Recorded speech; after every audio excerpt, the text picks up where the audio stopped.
Sąjūdžio metais pasitikėjimą mes turėjome didžiulį, žmonės sudėjo jį į mus, į visus, tikėjo mūsų žodžiu ir pagrindinis tikslas nepriklausomybė pasiektas ir dėl to tikėsimės nėra dvejonių ir abejonių.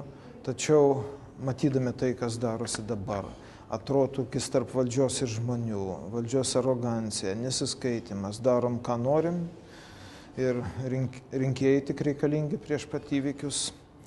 Tai matant visą šitą situaciją ir matant, kur toli, kaip mes toli nuėjom praėjusiai metai, ko gero buvo viršūnė, pradedant nuo Viljamso istorijų, baigiant Leo istorijomis. Mes supratome vieną, kad taip tyliai sėdėti ir ramiai žiūrėti, kas toliau darosi, kai mes patys žadinom tautą ir kėlėm ją ir sakėm tiesos žodį. Ir tikrai, manau, kad dauguma jautėm atsakomybę už tą tiesos žodį. Šiandien tylėti ir nieko nesakyti, tai, mandagiai pasakius, patys savęs nesuprastumėm. Kažkaip tai lyg ir savaime dingo tokios savokos kaip tauta, savigarba tautinė, lyg ir mažumas tautinės bendruomenės mes dar lyg ir atsimename kažkaip tai. Ir vyksta diskusija dėl jų teisių ir iš principo Lietuvagi buvo viena tolerantiškiausių, manau, tautų ir valstybių visoje Europos istorijoje. Tačiau jeigu kalbam apie visas šitas pamatinės vertybės, tai lyginant Sąjūdžio laikus ir mūsų viešai tariamą žodį ir lyginant dabartinius politikų veiksmus, tai manau, kad trūksta esminio dalyko - atsakomybės jausmo.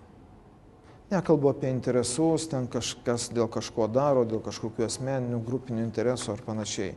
Iš vis, jeigu norima bent kažkokią rimtą reformą įgyvendinti, kaip dabartinė vyriausybė ir valdančioji koalicija pabandė padaryti, tai nė viena rimta reforma nebus įgyvendinta neturint žmonių palaikymo. Su žmonėmis reikia šnekėtis, reikia jausti atsakomybę už savo veiksmus. Ir per vieną, dvi naktis ar dienas nutaręs, tai tikrai suklysi, kad ir didžiausias būsi žinovas.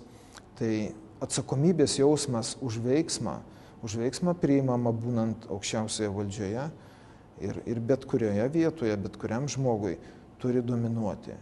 O kalbant apie atsakomybę, kartais žmogui tenka rinktis vieną kelią ar kitą kelią. Partijos vadovai, į kurių partijos sąrašą pakliuva ir jų dėka esi Seime ar savivaldybėje ar Europarlamente, gali tau sakyti vieną. Matome tas diskusijas ir dabartiniam Seime. Tačiau viena iš pagrindinių nuostatų turėtų būti tai, kad bendri moralės principai patikrinti šimtmečiais mūsų valstybės, tautos tradicijomis turi būti aukščiau negu bet kuris politinis konjunktūrinis dalykas. Jeigu žmogus pajaučia dvejonę, jis turi ramiai pasverti, neaklai vykdyti kažkieno valią. Ir jeigu yra principinis dalykas, tai remtis patikrintomis vertybėmis. Moralė vis tik yra aukščiau už siauresnius partinius interesus.